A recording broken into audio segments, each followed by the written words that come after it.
Well, thank you all for being here. I think I speak for the panel on that we're very, very, very glad to see such a nice turnout, and so many people interested not just in this subject, but also in supporting good quality local journalism. So thank you for being here. I think I'm going to start the discussion by asking how this story began, how it started. And that's Marisa. So I had been working on an investigation relating to failures to report sexual abuse in schools. There have been a number of local cases in central Indiana at Park Tudor, Indianapolis Public Schools. And as I was working on a broader story about why does this seem to be so common, why does this seem to continue to happen, I had had a source reach out and suggest that I look into USA Gymnastics and their handling of sexual abuse allegations. And that source had pointed me toward a lawsuit in Georgia involving a coach who had moved from gym to gym to gym despite warning signs about his conduct. And so with my boss's approval, I flew to Georgia the same day I had gotten that tip because we were having some difficulty getting access to the records, and there was some concern that those records would be sealed. And so I flew to Georgia, picked up almost 1,000 pages of records, and came back, and Mark and Tim and I started digging into them. When did you begin to realize that it was bigger than one coach or one incident? When did it begin to expand? Who wants to take? Steve? Okay. Sure. Well, what happened was we found out that they had an internal policy. It was basically a secret policy that was not published anywhere within their organization. It was a policy of the board of directors of not reporting all sexual abuse cases to the authorities, and they would file them away in a drawer if they had if they didn't have a signed a letter sort of signed by the victim or the victim's parent. And so we knew that there were the court case showed us there were 54 of these files, or files on 54 of these coaches. And so we realized that we needed to determine whether whether USA Gymnastics had been warned and then dismissed certain cases, and then these coaches went on to molest other kids. And so in order to do that, we sort of fanned out, and we realized we needed more resources. There was also a sense of urgency because we had this sense that if what it appeared to be going on was going on, there were children in danger, and we felt we had to move quickly, so we pulled in more resources at that time. And what we set out to do was to determine, as I said, whether any of these guys had gone on to molest other kids. And we then fanned out, I guess, I don't know whether one of you guys want to talk about what we did. Let me ask one question, because you mentioned, and I think this is one of the misunderstandings about journalism I'd like to clarify, as you said that you discovered that there was this secret policy, the right. USA Gymnastics. Facts like that don't fall out of the sky. Right. Could you explain how you discovered that?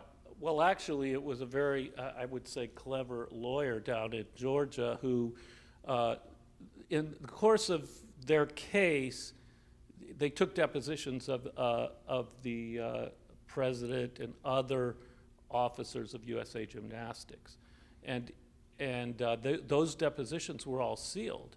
But he filed a motion in that case, and I believe it was a motion to dismiss or something like that. And in so doing, he put excerpts from those, some very strategic, I would say, excerpts from those depositions into his motion, and that's where that policy was revealed. When we went to USA Gymnastics, they would not describe the policy to us, and it was very much difficult to determine exactly what was going on, but it was clear that something was wrong, about the way they were handling it. How did you assemble the team here? I mean, what did each, well, and then I'm going to give each person a chance to talk about what they did. Well, basically, both Tim and Marisa have a long history of covering child welfare issues, and they're both just, these three are like, as far as I'm concerned, they're the three best reporters in the state, and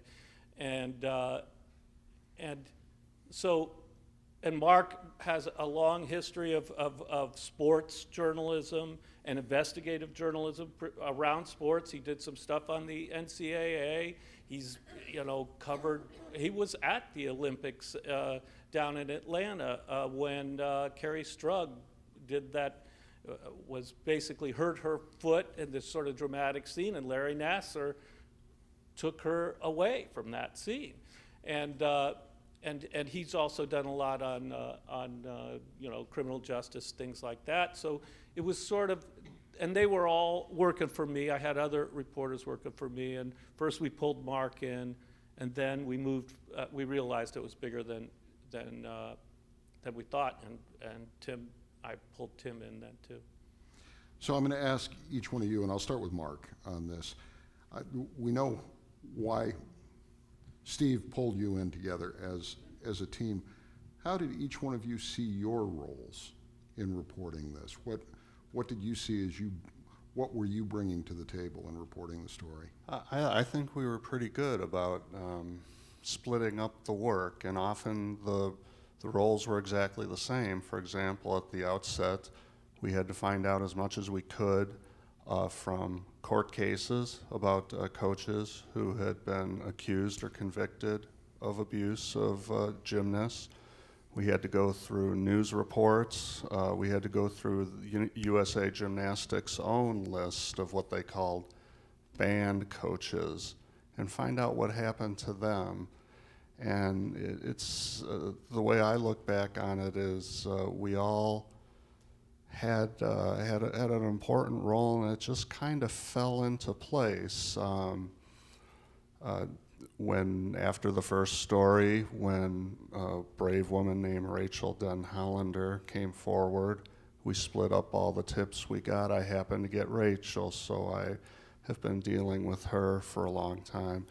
Tim is the only person who's interviewed Larry Nassar on the allegations.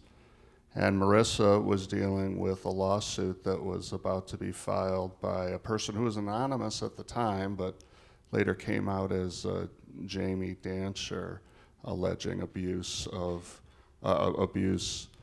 by Larry Nassar. And I really do think as time went on, with a few hiccups, the job, everybody's role came together pretty easily. Tim.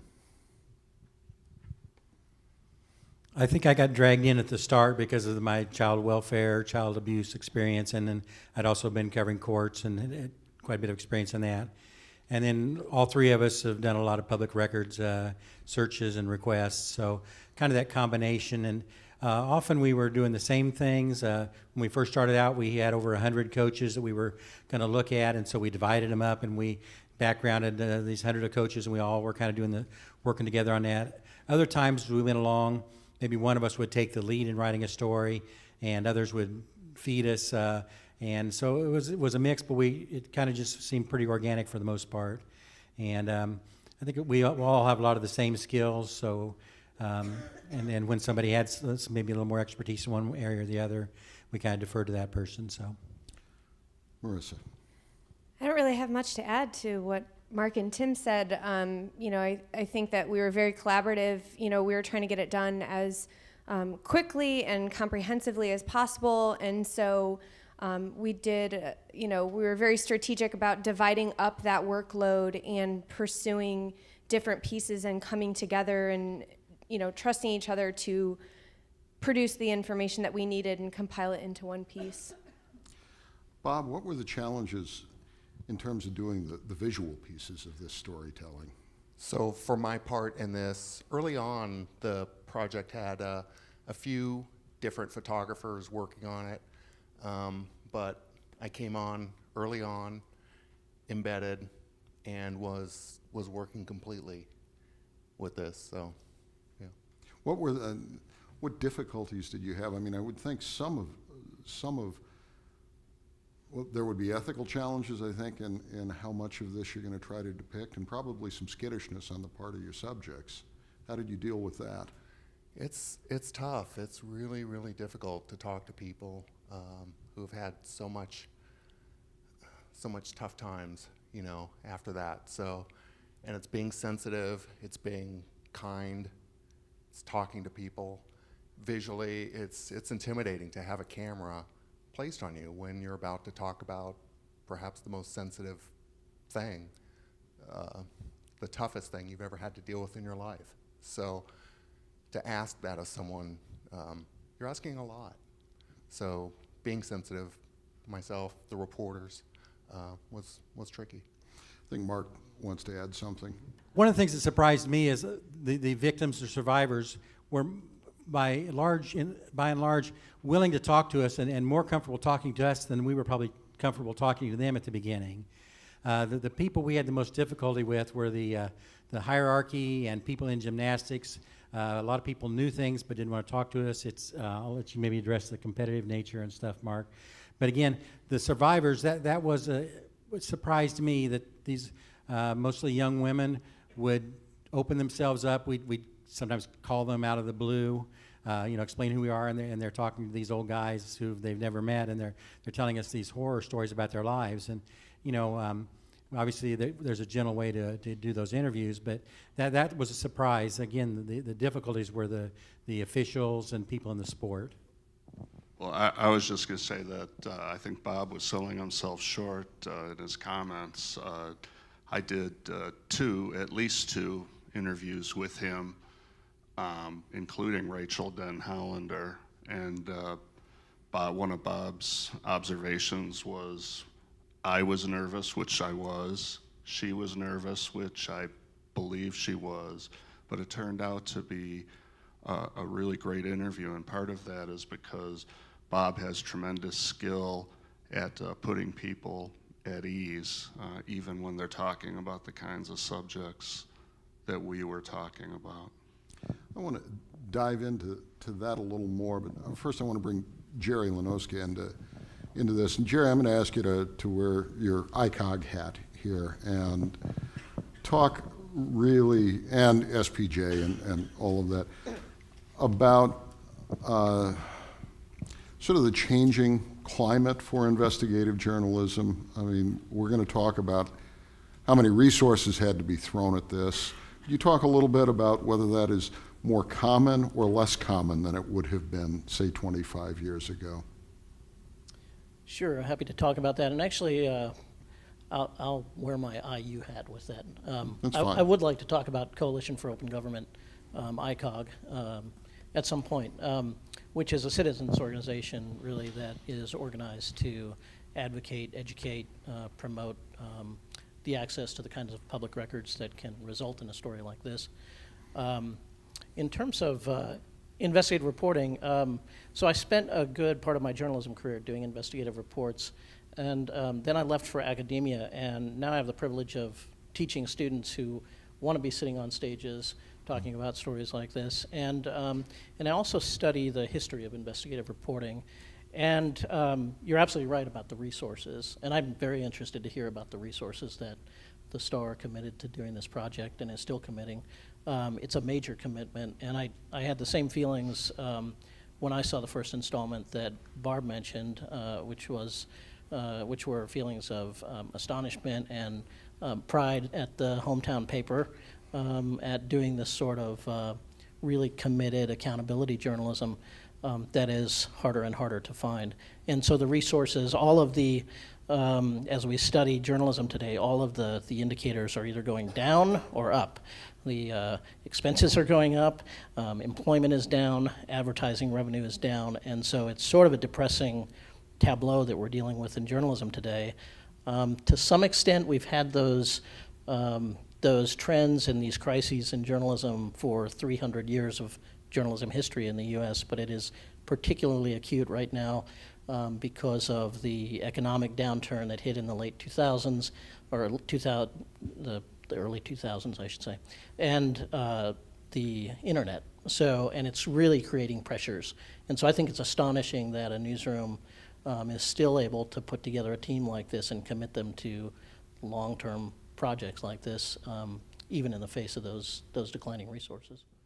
So Steve, I think that's your cue Yeah. to talk about how much the Yeah. Star is committed to this. Actually, I want to say that something else happened during that whole era of contraction that a lot of people aren't really aware of, and that is journalism companies like Gannett did a lot of research to see what people wanted from their audience, what the audience wanted, and what they were told again and again was that investigative journalism was important to people. Well, when I first got to the Star, and that was 2005, I've been there 13 years, there were 265 people in that newsroom. Today there's closer, and I don't know the exact number because I'm not privy to that anymore, but it's closer to like 130. It's like half. And so that obviously is a great diminishing of those resources. But we have this team. You know, we didn't always have that team when we had 265 people on there. And that's part of what's happening, where these companies are now starting to dedicate more resources to that particular type of journalism. And that we go to the Investigative Reporters and Editors Conference during the summer, and it's enormous. I mean, there's thousands of people go to this conference every year from around the world. But anyway, for this project, just to give you a sense, and we had these five people on the project for 8 months, pretty much full time. Bob was more, he was doing some other things, but us four were pretty much on it full time. And then after that, we were doing it part time for at least another year. And so that's quite an expense right there. We also filed a lawsuit to try to release documents in Georgia. That lawsuit was fought all the way to the Georgia Supreme Court twice. The court said they weren't going to take it up one time, and we argued, well, they've had their say, and USA Gymnastics argued, no, they had a sort of a maneuver that they did to get them to take it up again. It took like 8 months and tens of thousands of dollars in legal fees. We had in-house counsel that was looking at our stories to make sure that they were all legal, plus we had this counsel that we hired out of Atlanta to fight for those documents. So that was a big expense. We traveled to 12 or 13 different cities. There was one weekend that was just insane when Marisa and Bob first went down. I think these were like back to back, but I can't remember. There might have been a day between them, but it was they flew down to Georgia, then to Pennsylvania, then to Rhode Island, and then Marisa had to go to that IRE conference down in New Orleans. So it was all like one day after another after another. They flew to these places, interviewed these people, because we were trying to move with that sense of urgency. So you can see that it cost a lot of money, and I have to say that we were really, really lucky to have Jeff Taylor was the executive editor at that time, and Patricia Miller was, her title was, I can't remember what it was because they have these kind of tricky corporate titles these days, but she was basically the publisher, and they dedicated that money to it and basically told us, go get this story, and we're pretty proud of them, frankly. What was that process like where they were making the decision? Because that's in fairness to everyone, most of these folks were on the radio show the other day, and we talked about some of these things, and we did a rough kind of back of the envelope calculation and realized you had to have spent several $100,000 pursuing this story. Yeah. What was the process about deciding that the paper was going to commit? And as Steve has established, news gathering resources are not what they would have been Right. A few years ago. So this is a major decision. It's a major commitment. Right, and I think, I don't know that process exactly, because Jeff Taylor is fearless. I'm telling you, this guy is a great editor, and he saw this story as having a lot of potential, and it being a very important story. I mean, I don't know what you guys think, but I mean, to me, he just basically told us to go get the story. And when we said, well, we had to fly to California, it was go to California. When we had to go to Rhode Island, go to Rhode Island, get the story. And there was, I believe there was some pretty good discussions going on above my head, but I wasn't there to hear them, I think luckily. Bob and Tim and Mark and Marisa all alluded to the fact that in doing these interviews, you had to be sensitive. I'd like to take that a little bit further. I know we've got some aspiring journalists in the audience here. Could you talk a little bit about how you structure an interview like that? Bob, you're leaning in, so I'll start with you, and then we'll go to Marisa. Because the interviews were done with a video camera rolling, the interview process is different than if just a single reporter is there. A lot of times the reporter will ask a question, sometimes make noises throughout, and as part of the process of doing video, the questions are asked and we get out of the way and allow the person, in this case the survivor, to speak fully, and we'll leave pause at the end. And sometimes people add additional information, and sometimes that nugget can form the whole basis of, in my case, the video reporting that I did and put together that went hand in hand with the good work that the reporters did. So it was all a symbiotic process of structuring that. But as far as always being respectful, you can't say it enough. You have to be a person with a good personality to do this kind of work, whether you're reporting, whether you're doing visual work. You have to be able to relate to people and talk to people and have a personality that can kind of suit different situations. So. Marisa.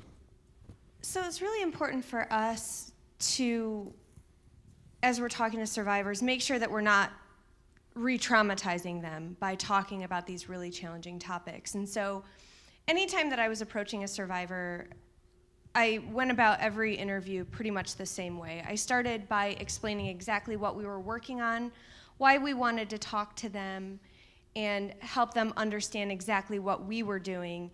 And then before I ask a single question, I ask them if they have any questions for me, because it's really important for me to understand where they are coming from, because they have control over their own story. So giving them that opportunity, and then before we ask the questions, also letting them know that if at any point I ask you a question that you are uncomfortable with, it is your story, you do not need to answer it. And by having those pre-conversations before you do an actual interview, before you have a single, conversation that is recorded, it really helps put people at ease and help them feel comfortable with sharing their stories. And when we started in that way, I never had a single person refuse to answer a single question. Mark or Tim, you want to speak to that? Because I think the dynamic is a little bit different with... There were times when we had to try to get, real personal, intimate information because, as Steve stressed from the beginning, we could not leave the impression that this victim survivor might have just gotten a random tap on the rear and that's what she's complaining about. No, we needed explicit language.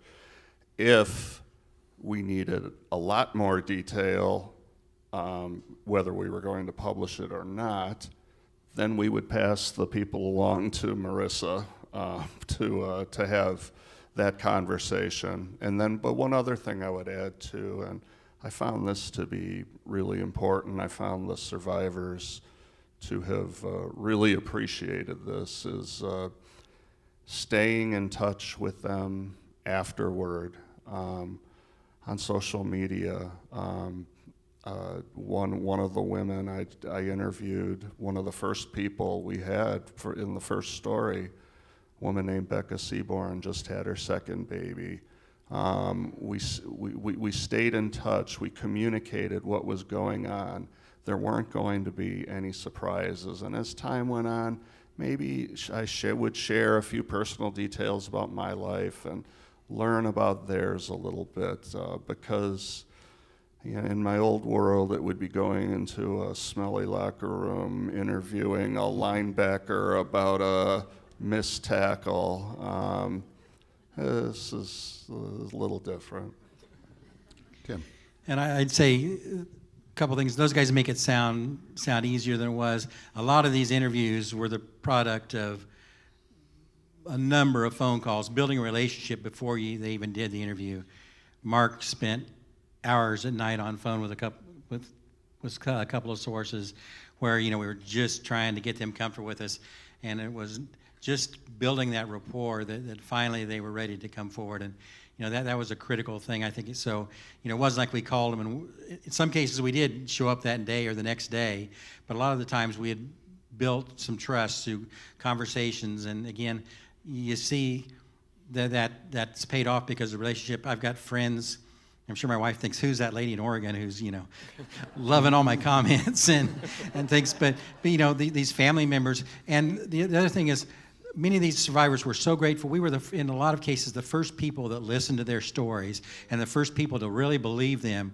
And in so many cases, they'd been ignored or told to shut up by parents, by coaches, by officials, and we were, a breath of fresh air. And when they got somebody that they thought they could trust, and the thought that might be of some help, they opened up to us amazingly. And I want to say one other thing. Bob's listed as a photographer or a photojournalist or a visual artist. He's a reporter who does his work with a camera, and out with him, a lot of times he'll ask the question, I'll say, why didn't I think of that? So, and sometimes when we've gotten some recognition and stuff, and sometimes Bob gets the short end of it because he's the photojournalist, but he's a reporter who does his work instead of with a pen and pencil. He does it with a camera, and he's fantastic at it. And I just want to make sure you understand that he's part of that team, and he'll be paying me a little bit later. Yeah, thank you. So, I just want real quick. I just wanted to echo something Tim said about the reaction you get on the home front if you're on the phone day after day with younger women, and I would get reactions from my wife like, "Did you really have to talk to her for 50 minutes? And what were you laughing about?" So,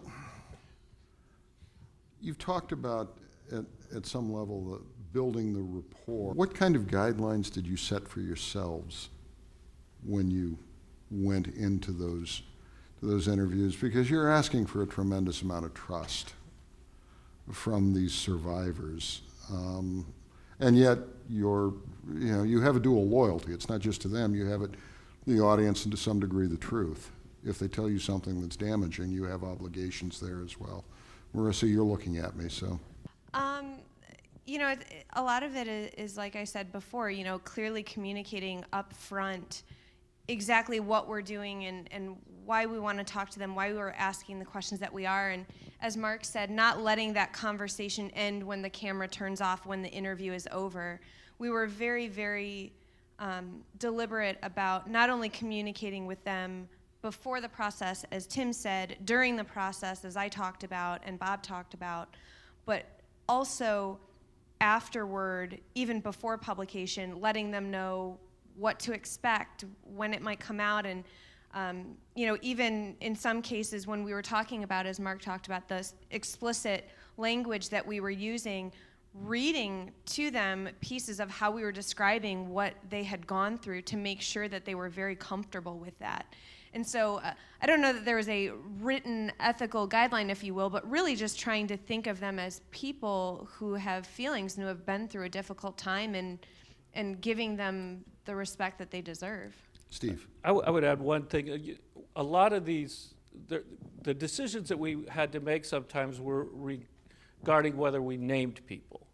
And if we did not name them, would we use that information, and under what circumstances would we do that? And we actually, there were some that we knew their stories, but we didn't use it because they couldn't come forward, and they couldn't put their name behind it, and we didn't have, we didn't have corroborating evidence, that sort of thing. So, but we would still talk to people occasionally that just to find out what's going on, and to then try to find out if what they're telling us is true by other means. So that was often a kind of a discussion that we would have in the newsroom. Yeah, and I was going to just to add to that, is obviously we were advocating in some way and telling these survivor stories, but we also had to check out the survivors. I mean, we can't just blindly believe that, there would be an opportunity where someone may have a vendetta or some personal thing. So in a lot of ways, we were also, while we were working with these people, we were also kind of, checking them out. Or other people know them? Do they have a history of filing lawsuits against officials? And when we got to Larry Nassar, that was one of the things I think that, we did kind of early on. We got our first story published about USA Gymnastics on August 4th, 2016. And that same day, we got the email from Rachel Denhollander.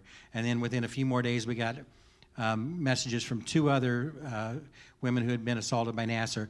And their stories were so strikingly similar, I mean, almost identical. And one was from Louisville, one was from California, one was from New Jersey. And it just seemed odd, at that point. Is there some sort of, conspiracy to get this guy? Because at that time we knew who Nassar was, but he wasn't on our radar as a bad guy.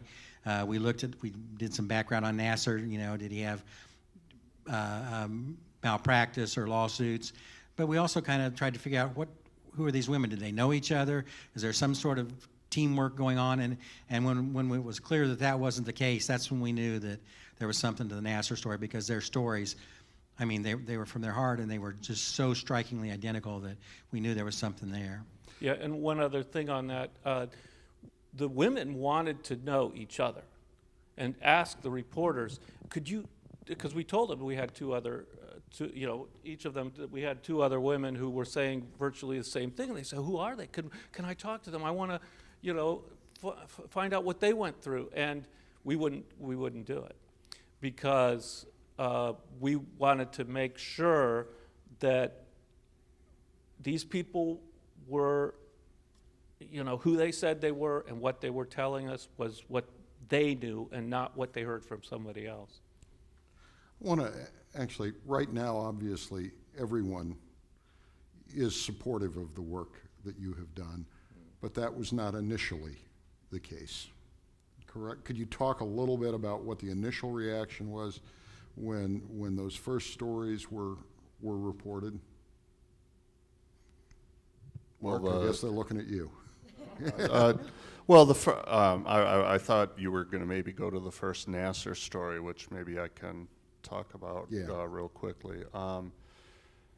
There was a lot of attention on the first, the August 4th, 2016 story, right on the eve of the Rio Olympics. Nobody believes this, but it's absolutely true that that was a coincidence in timing the story on that day.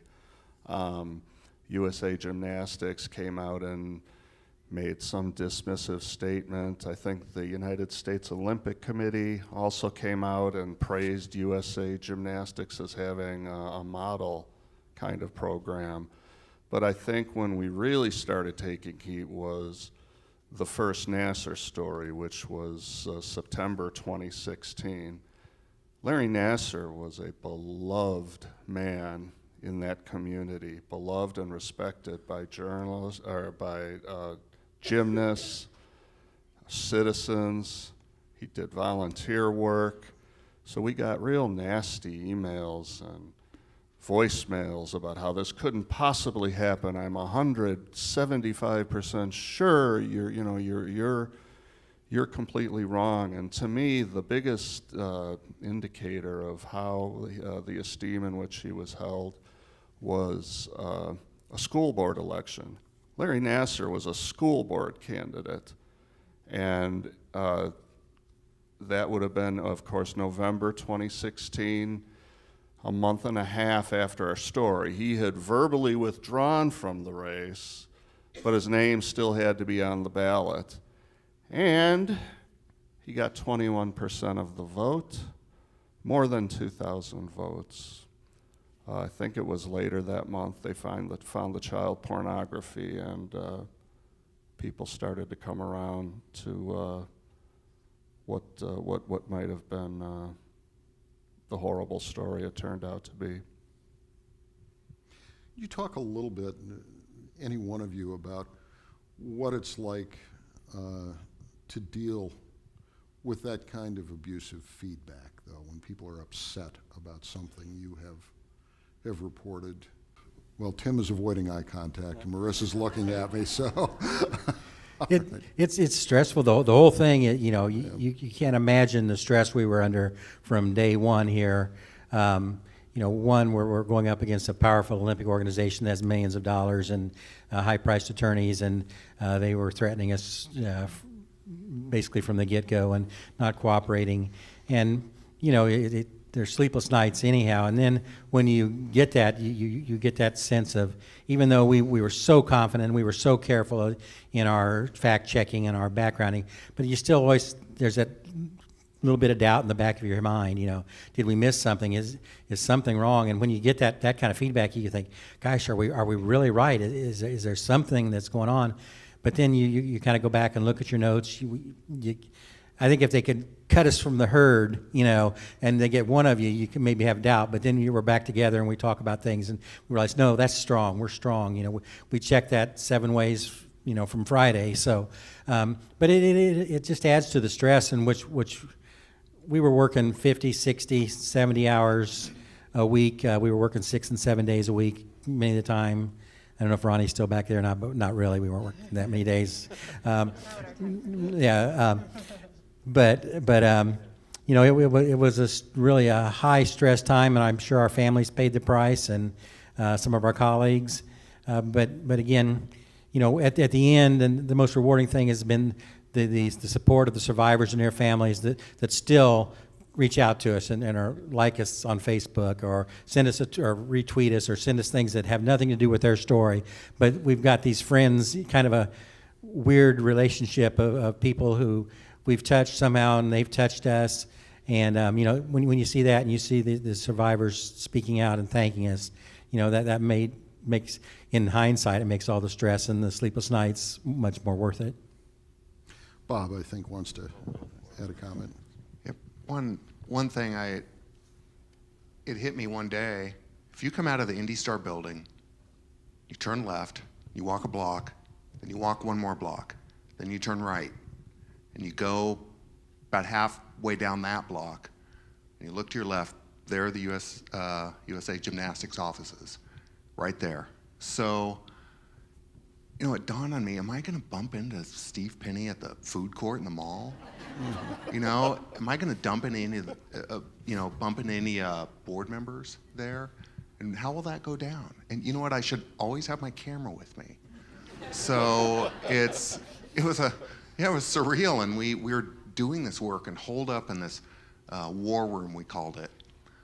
Day after day, people would come in, file in at 7:30, 8 in the morning, and I'd start working through video, and they'd have discussions and make calls, and this was happening just 3 blocks away. It was interesting.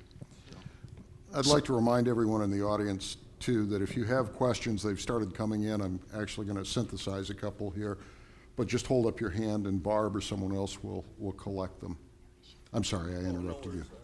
Yeah. I just wanted to note that some of the negative feedback came from the USA Gymnastics Council and court filings against our request to unseal the records in the case in Georgia.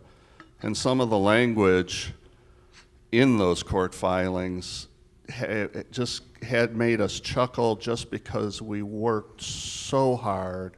We were so exacting. We were looking up simple words like some in the dictionary, and yet this lawyer said, he accused us in court documents of trying to write a National Enquirer article to sell newspapers to advertisers. And then I went down to Georgia for the hearing, the live hearing, to discuss this. And the USA Gymnastics Council said, they're on a witch hunt. And then toward the end, he said, Indianapolis Star, they have bad motives. Bad motives. Now, Tim is actually a musician, and he suggested that, now please take this in the context of needing to laugh a little bit because of how hard we were killing ourselves to get it all right. But Tim suggested that maybe we could have a band named Bad Motives. And the first album, Witch Hunt. We've got a couple of questions I'm going to kind of combine here because they deal with a similar theme, and it's about the survivors beginning to talk to each other, and also, the part I'm going to extrapolate from this is whether it was therapeutic for them to begin to realize out of this reporting that they weren't alone, that there were a lot of other people who had had this experience. Yeah, I think going into this, a lot of Nassar's victims, the survivors, didn't even realize that they had been sexually assaulted. We all go to the doctor, and I'm of a certain age, so I have to have a procedure every once in a while, and it's uncomfortable, it's unpleasant. I trust my doctor. I think he's doing the right thing. We were talking about 12, 13, 14-year-old girls who didn't know their bodies, didn't know what was going on. They were uncomfortable with it. It was something that most of them suffered in silence with. It was uncomfortable. It was creepy. This guy was doing it, but he's, probably doing it to everyone else. He's this god. He's getting all these girls to the Olympics and that. And so they didn't even know. And even as at the sentencing hearing, you heard some of the survivors say, they were supporting him. They didn't believe that they had been sexually assaulted until he had admitted his guilt. And then they were coming to grips with it. And you saw on TV in the sentencing hearing that it was just this kind of a sisterhood, and they kind of call themselves an army. But they all, I think, so many of them had suffered in silence. They didn't realize that there was somebody else there that had the same shared experience. And I think that was a great cathartic healing moment for them. And it's also a testament, a little political nudge here. It's a testament to the power of having cameras in the courtroom. This story would have been a big story, but it wouldn't have blown up into an international story if the public hadn't seen day after day those young women parading into the courtroom and telling these horror stories. It just made it so you couldn't ignore it. And, so it's a testament that in Indiana, we don't allow cameras in the courtroom, but maybe you can talk to your lawmakers about that. But I think it was a really healing thing, and a lot of these people have become friends. These survivors, they're on to other challenges. It's empowered and emboldened them, and more power to them. Tim, hold on to the microphone. Do you have something you want to add, I just Marisa? want to add one thing. I think more than anything, this series and the work that we've done shows the power of people using their voices, because each survivor who lent their voice to this project led to someone else getting the strength to come forward and share their story. And you saw that in the sentencing hearing that Tim was talking about, when initially there weren't 156 survivors who were scheduled to testify during that hearing. But the more people who lent their voices, the more people who shared their experiences, the more felt that maybe they could do it too. And for the first time felt that they would not only be heard, but also believed. So the reason I wanted Tim to hold on is that we've gotten half a dozen, I would say, questions that are variations of the same question. What was it like to talk with Larry Nassar? Okay, well, thank you. And,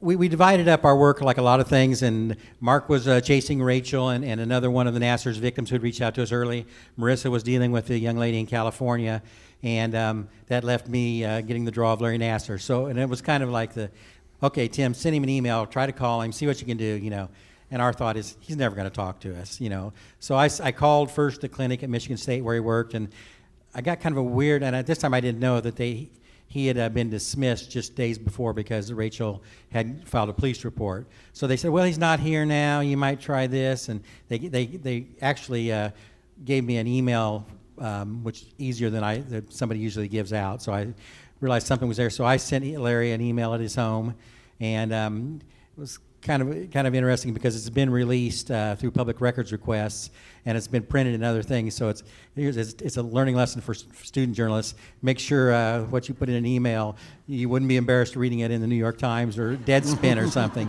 So anyhow, I told him I had a delicate personal matter, that I wanted to talk about. I laid out enough of it. I said, please reach out or send me information for your attorney. And again, we put out those kind of calls and emails dozens of times, over a week. And I thought, well, we've got to do it so we can say in the story, Larry Nassar declined to comment or didn't respond to emails. Next morning I get in and I have 2 emails from Larry Nassar. The first one about 7:30 in the morning saying, yeah, can you come up to my house tomorrow, meet me at my house tomorrow? I'd love to talk to you about this misunderstanding. And by the time I got in, the second email was in there, which came about an hour later. And he said, I'd spoken to my wife and she thinks maybe we better meet at my attorney's office. So I quickly told the group, and we gathered, and I reached back out to him and said, how can we arrange this? And then he sent me his attorney's phone number. So we called his attorney. We got him in on a conference call on the speakerphone in the conference room where we were working. And, he denied that Larry had ever done any kind of intravaginal procedures on young women. And that was a key moment, and Steve might talk about that in a little bit. So, okay, can I come tomorrow? You've got one on the hook. You don't want to let him off. I've got something. How about Friday? I'll be there. I can come Friday. I can be there Friday morning. Well, I've got it court. I'll be there Saturday. I'll be, how about Sunday? I was just offering anything. I didn't want him, when he was offering to let me talk to Larry. Finally, he said, come Monday. So I drove up to Grand Rapids Monday morning. I left about 5:30 in the morning so I could be up there in time. And at that time, we knew it was very close to a lawsuit being filed in California. So I had explained we had these allegations from these women, and I'd like to talk to him about them. So we got up there, met Larry. He was nervous. He's kind of an odd duck, a little bit of a tick, and just a little bit different. And I hope that's probably colored a little bit by what I know now. But at the time, I had kind of a weird feeling about him, especially on tough questions. He kind of bat his eyes and stammer a little bit. We watch a lot for body language, kind of like the cops when we're trying to interview somebody.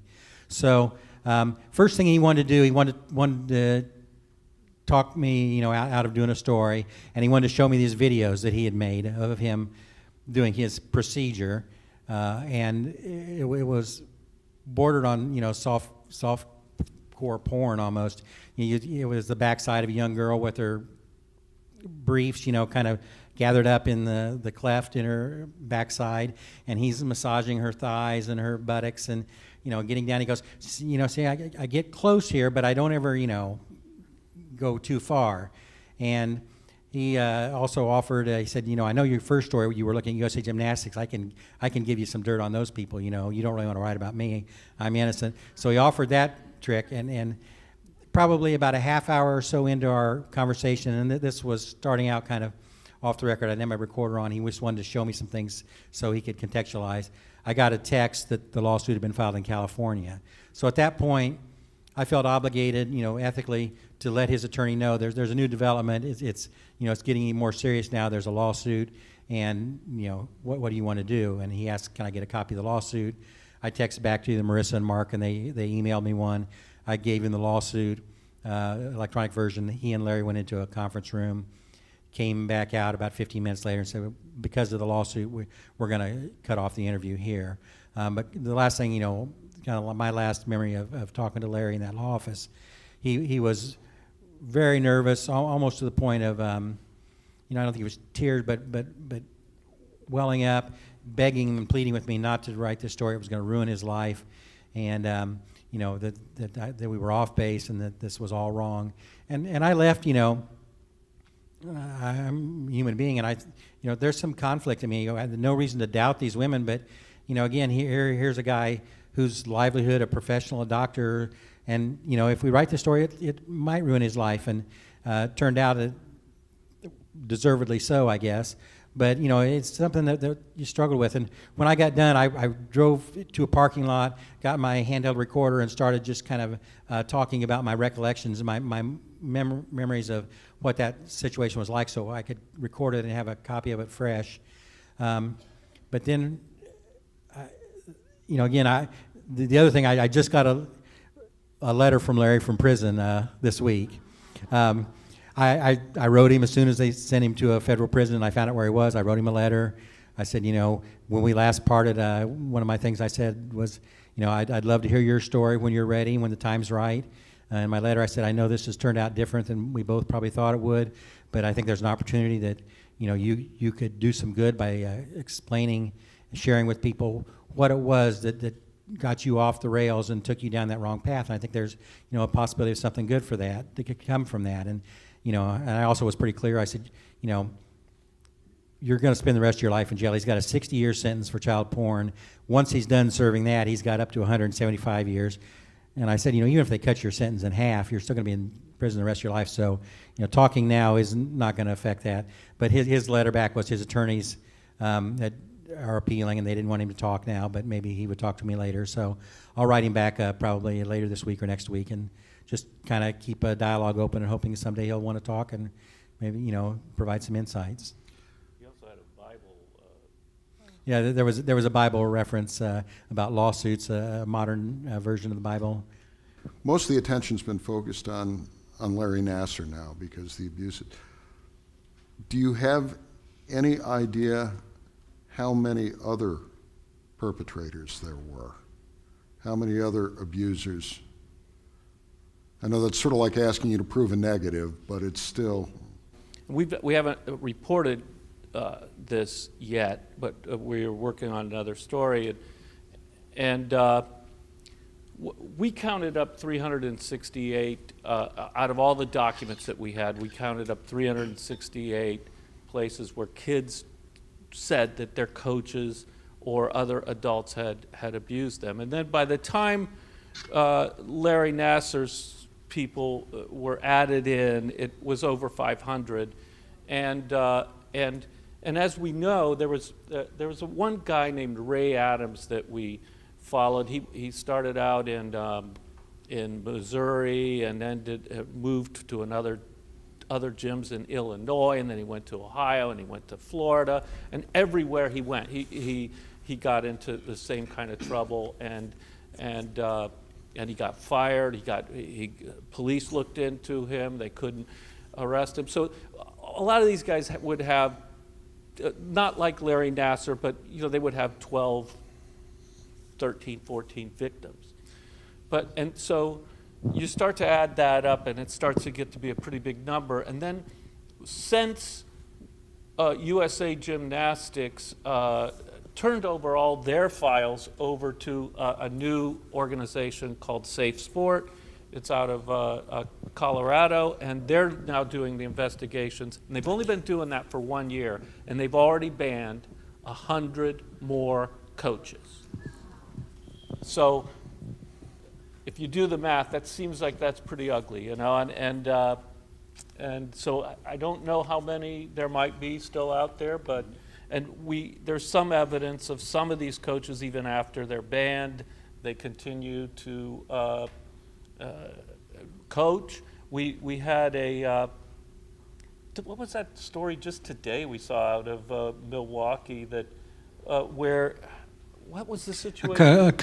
a coach had been convicted of child pornography in 1999, but he had passed the USA Gymnastics background check to get his membership and was coaching until he got caught again with child pornography. So and that just happened this week. One real quick thing about those numbers, you know, the experts on abuse and reporting, 80% or 90% of the victims probably never report. So if you look at it, if we got 100, it's really probably, you know, 1,000 or more. And the other thing that came up in this a lot of times, and people would attack the survivors, why didn't they report this earlier, or that kind of thing, is that, or, you know, they're making it up, they're jumping on the bandwagon.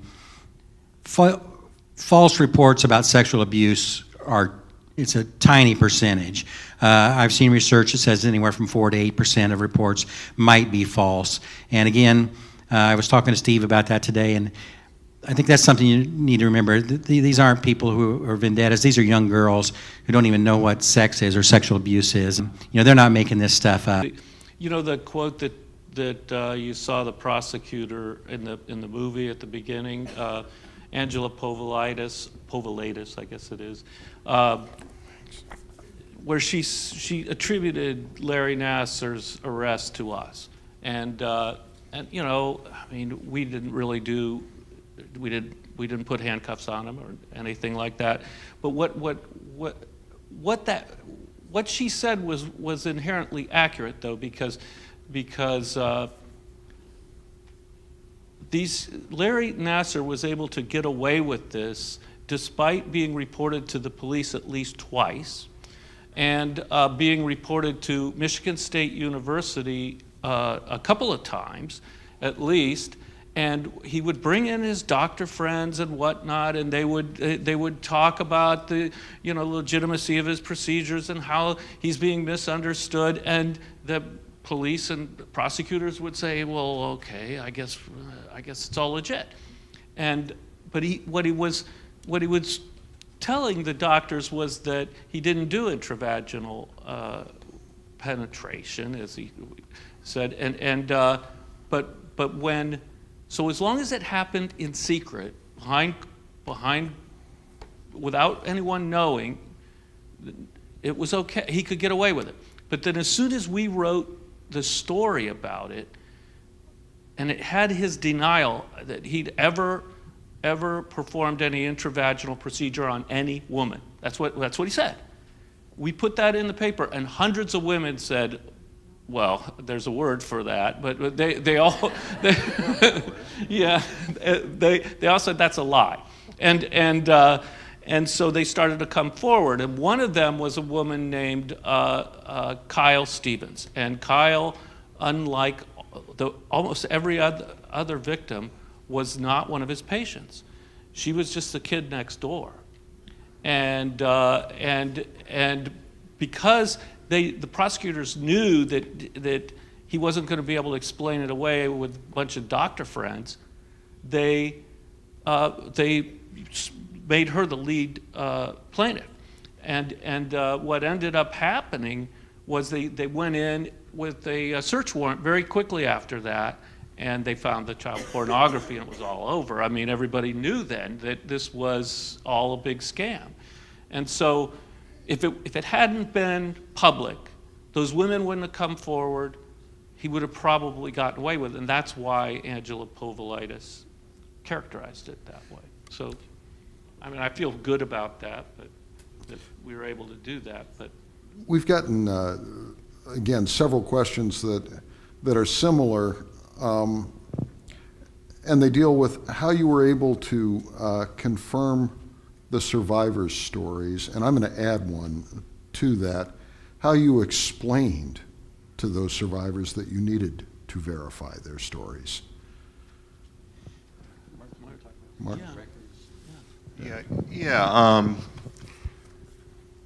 I'm not sure we were able to absolutely verify exactly what everyone was saying, but we were comparing, we were juxtaposing stories that were remarkably similar.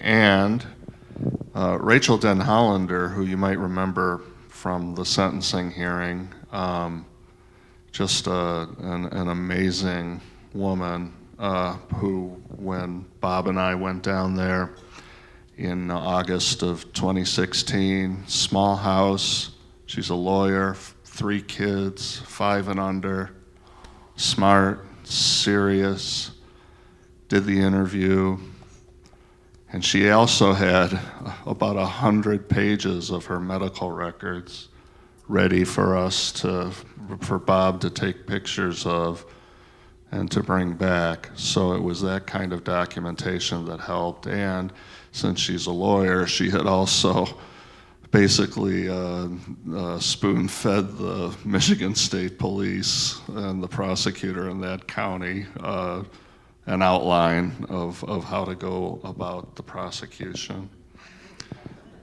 Yeah. And another thing, our editors set a standard for us. So on people where we couldn't verify 100% that they had what they're saying was true, was had they gone to police and filed a report with police? You know, so there's a public document, or they made a public accusation. Have they filed a lawsuit? And our first story, we focused on 2 survivors because one, Rachel, who came out and had that, she'd gone to police. She put her name out there.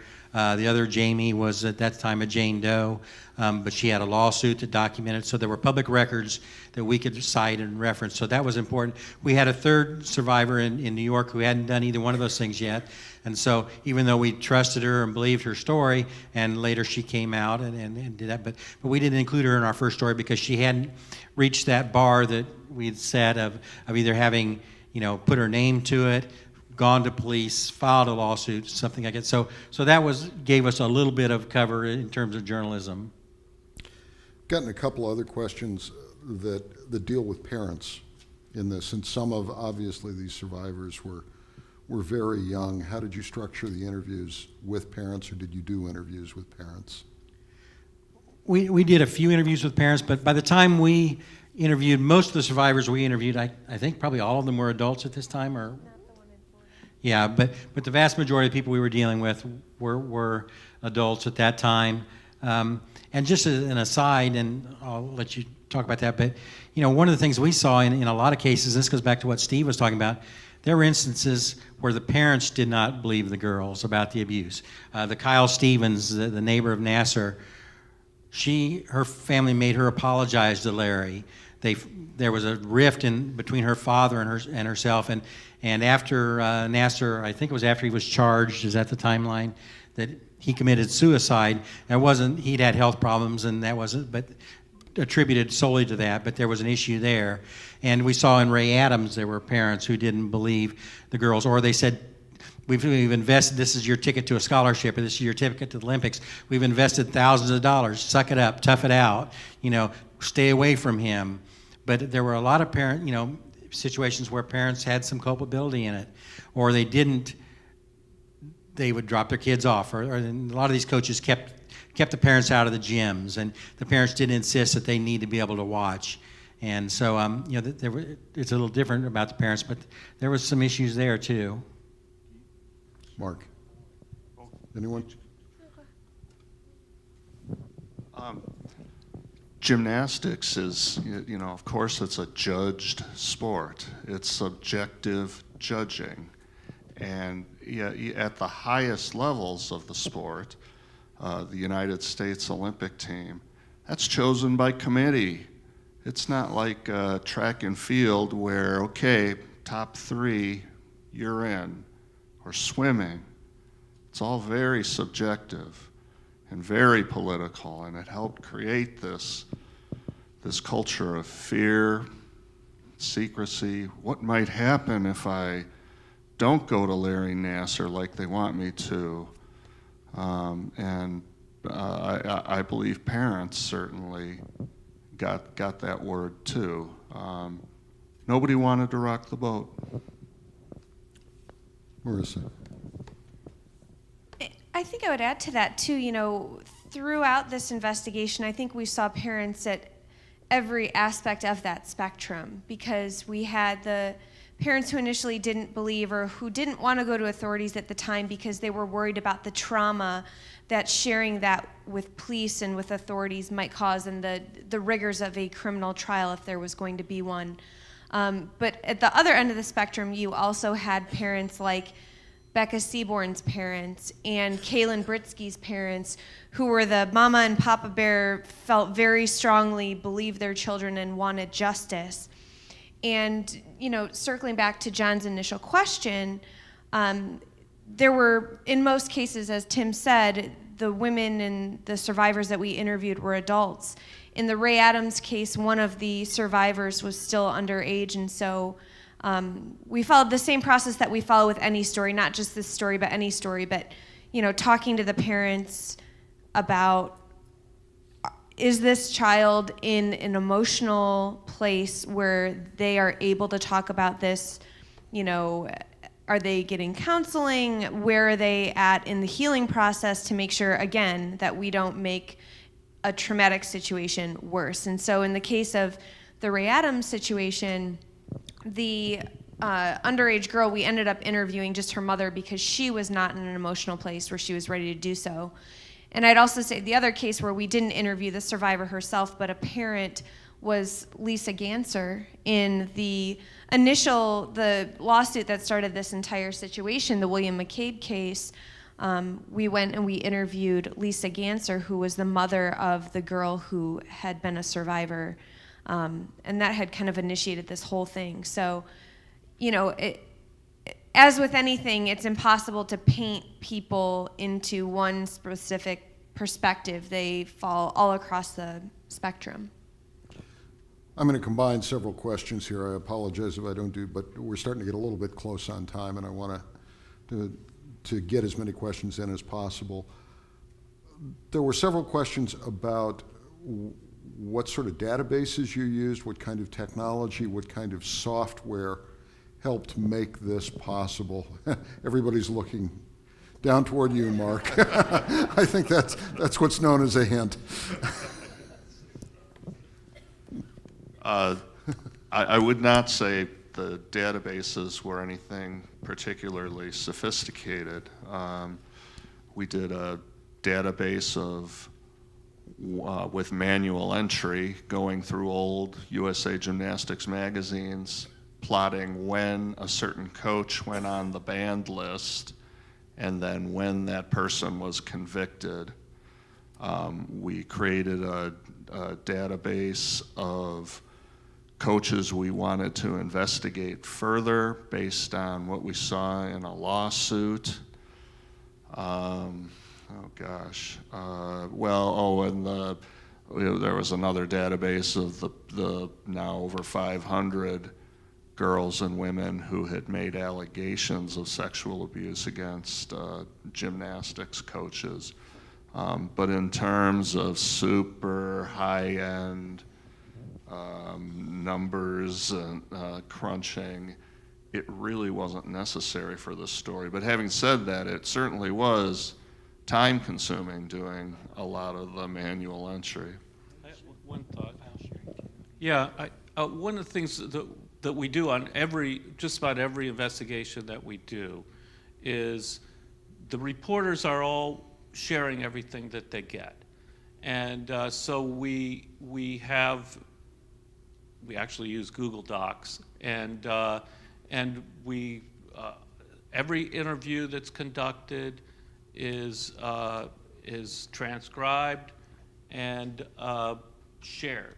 And so we all read what everybody's doing, every document that we get. And so there are thousands and thousands of pages of documents that we've stored up and we've organized in various ways. And these guys you can ask them a question and they can go in and find those documents very quickly. And we got to the point where we really knew, and as an editor, I'm telling you, that is like gold, to have reporters who you say, wait a minute, this doesn't look right. Are we sure this? What is this fact based on? And they're like, bam, in 10 seconds they come back with the document, they come back with, and then we debate over, well, is this the correct wording? Is this the right way to describe this based on the documents we have? And so that's another one of our methods. I did just want to add one more quick thing. With almost every major piece that we did, we used Document Cloud, which for us, I think it was part of the reason that the first piece in our investigation got as much national and international attention as it did, is because we would hyperlink to the pieces of depositions that Steve mentioned at the beginning of our talk. We would hyperlink to the court records, to the police records, so that people didn't just have to rely on the piece that we published, but they could also see the source documentation themselves. And so I think that was a really important piece of what we did throughout the entire investigation that was very beneficial for us. I'd like to hear from all 5 of you on this. We've gotten several questions about how you took care of yourselves emotionally or protected yourselves. This was difficult stuff to report. These are not happy times for the people you're talking to. Bob, you're leaning in, so I'll start with you. Yeah, it's you do some crying. You do. You hear something that's amazing that someone's shared with you, and and you get back to your hotel room in Rhode Island or Florida or Georgia or wherever you are, and you think about it and you tear up a little bit. You do, sometimes a lot of it. It's difficult emotionally. The team is close, and I hope they don't mind me saying this. There's some squabbles that happen, and we chat about this and that, and personalities can clash in the war room, and but we're all friends. We're all close, and we work things out. It's just part of the process. It's family, so family can bicker, and family works things out. Do this Quaker style, whoever spirit moves next. I don't know if the spirit is moving at all, but I think for me, Tim and I, in particular, Steve mentioned, have spent a lot of years writing about child welfare issues and social services. And so I think to a certain degree, speaking for myself anyway, I'm somewhat desensitized to the trauma piece of it. But I think one of the challenges that Bob alluded to is just, and Tim earlier as well, the number of hours that we were working, it was constant. And it was mornings, nights, weekends. It was almost the entire time. And so for me, this is going to sound weird, but I was, and still am, getting my MBA at the same time. And so, I spend the entire day and then later in the evening writing with my colleagues and reporting with my colleagues about sexual abuse. And so, you go to the MBA program where you're like, statistics, which I never thought I would say those words, but, it was just so completely different from what we were doing at work that for me, that was kind of my outlet during this process. Since you all made the effort to come out tonight, I'll share a little fact that nobody else knows, but I kind of subscribe to the Homer Simpson mode of dealing with things. I take my feelings and I ball them up and I stick them in my stomach and I don't deal with them. And that's what I normally tell people, but it's not true. So you're the only people that really know that that's not true. But sorry. I think family, and Mark, I think does some of this too. We put it around in the yard. We put it around the house. I go home and play my guitar a little bit. Sometimes I play it loud, just to kind of drown out anything else that's going on in your head. And like Marisa and I, and I've got this reel of dead children that go through my head, and it's a sad thing. But I've written about these children who've died in situations where the state's taken them and put them in bad places, and I think I know their names, and they just kind of fly through my head from time to time. And so in some ways, this was a continuation of that, but in some ways this was a situation where there was a happy ending at it, and I didn't know that going in. I didn't know that through most of it, but now, kind of coming out of it, I see that, the gratitude we get and that kind of thing is amazing. But it's a tough one, and I'm sure there were times when I was quiet and my poor wife's sitting out there, but and moody, and reading documents at home after I'd worked for 12 hours at work, and I've got my nose in my computer at home because I can't sleep, and I'm thinking, what the hell am I going to do? I've got to figure out what's going on here, and so it's a challenge, and I probably could benefit from some self-care management. I guess I had a heart attack before this happened. I didn't have a heart attack during the process, so I think that was a good thing. But I have my nitro here in the pocket just in case. So I'll pass on to Steve. Counseling helps. I found out, I didn't actually conduct the interviews, but as I said, we read everything, and it really. I have 3 daughters, and when I thought about those kids and how they were treated and how they were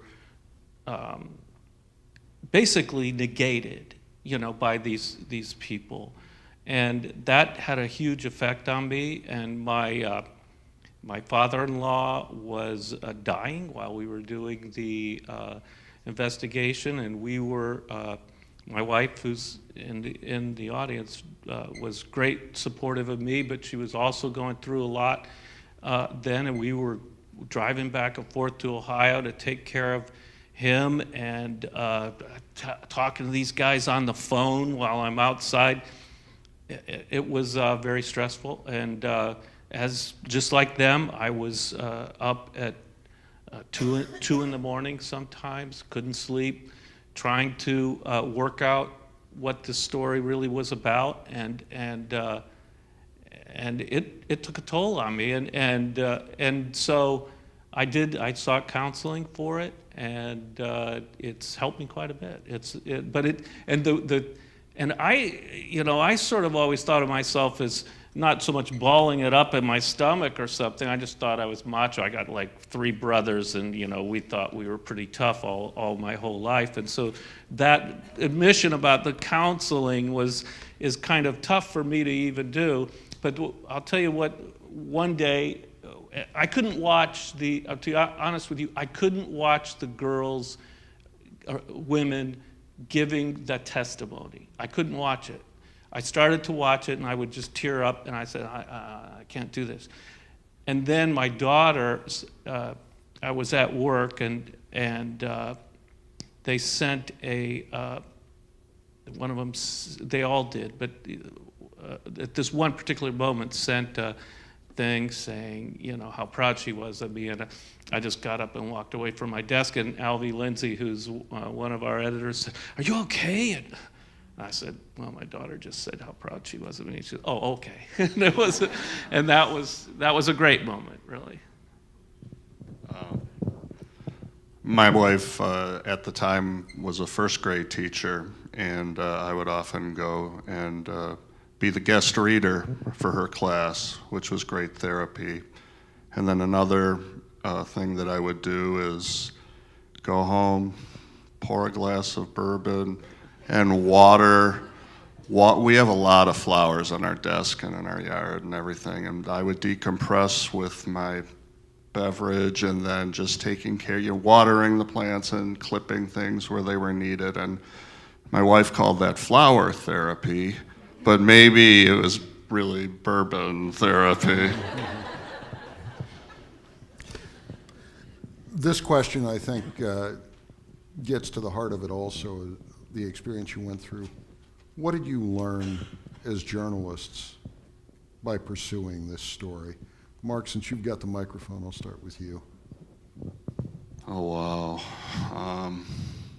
That's why I saved I'm a pretty idealistic guy, and then when I see such depravity, it's really depressing. But I was in the courtroom on the last day in Ingham County when Rachel Den Hollander gave her stirring speech, and as I sat there admiring the women who would come forward, thinking about just everything that had happened before, I just thought one person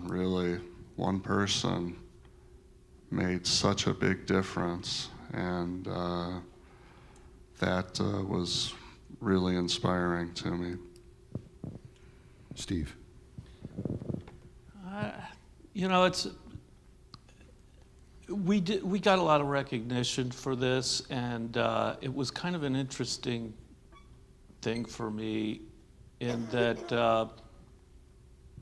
you know, I was kind of struggling with that a little bit because I realized that journalists are under attack constantly now, you know, and everything we do is fake news, and we're just all a bunch of liberals, and we're this and we're that, and we're, you know, and everything we do is political, and, you know, that we've heard that debate for so long, you know, and this, what happened was all of a sudden, some people thought, particularly in the journalism field, thought that we kind of looked like heroes, and it was a, you know, to them, it had to do with the end result, not with what we did. Because what we did on this story was exactly what we do on every story we work on. And so all of a sudden, you know, what we do is valuable because of that result. Well, you know, and it felt like, I want to say it felt like some sort of a fraud to me at first, because I'm the skeptical, you know, kind of guy that doesn't trust everything he hears and check it out. There's a saying in journalism: if your mother says she loves you, check it out. You know, it's like, and I'm sort of adhere to that. So that was an interesting thing I had to go through. But then I realized that even those smaller stories that we do, and we have a lot of great journalists over there, and I'd say these guys are the best.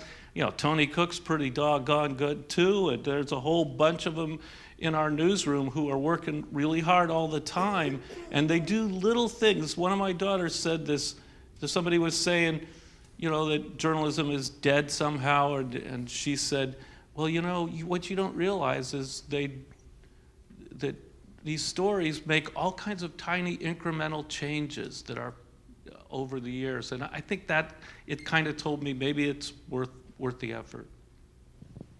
Tim.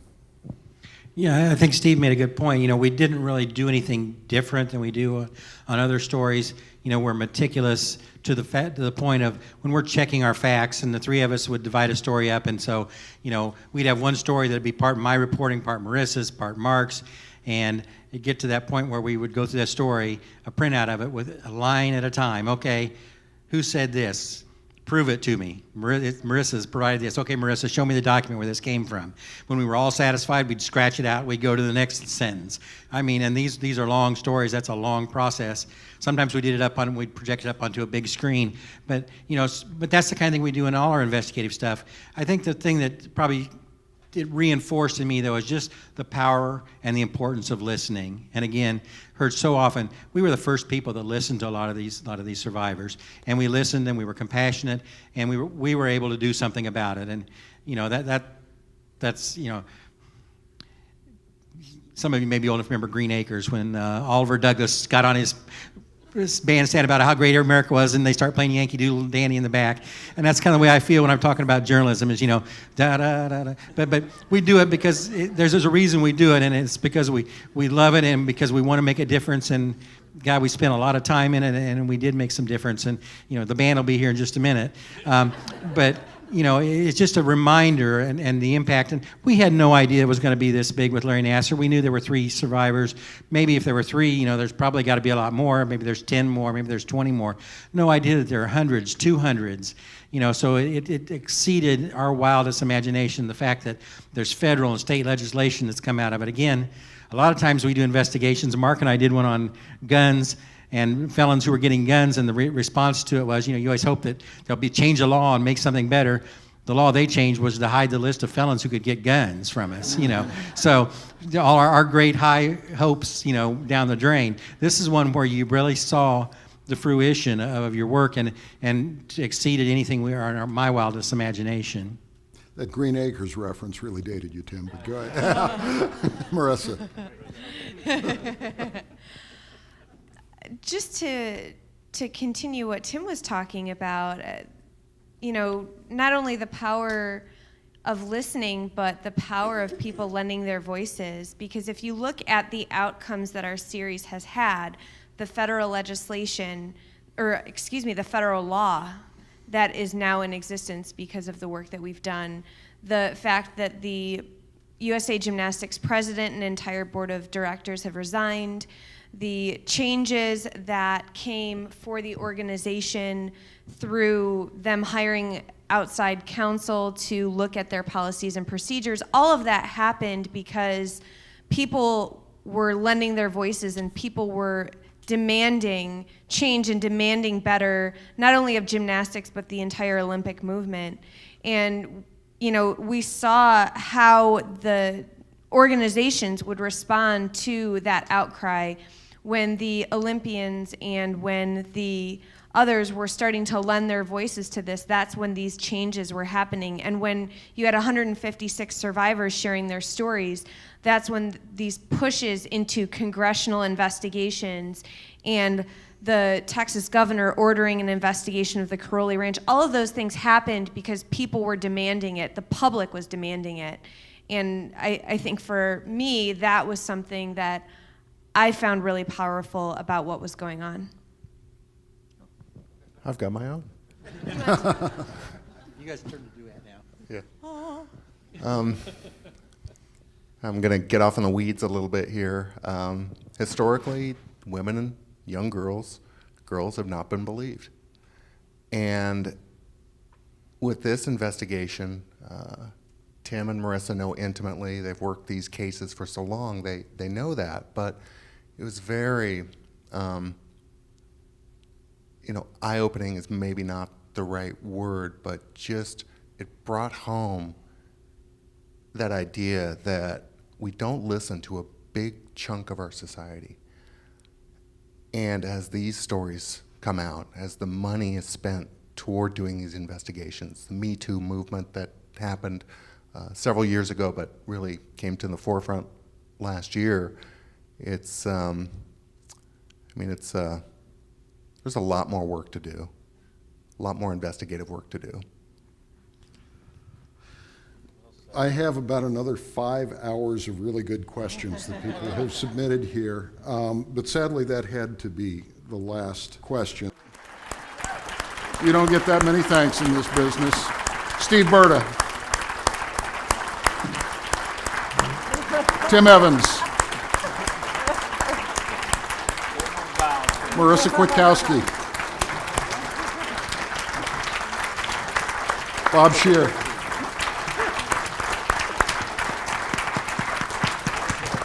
Gerry Lanosga.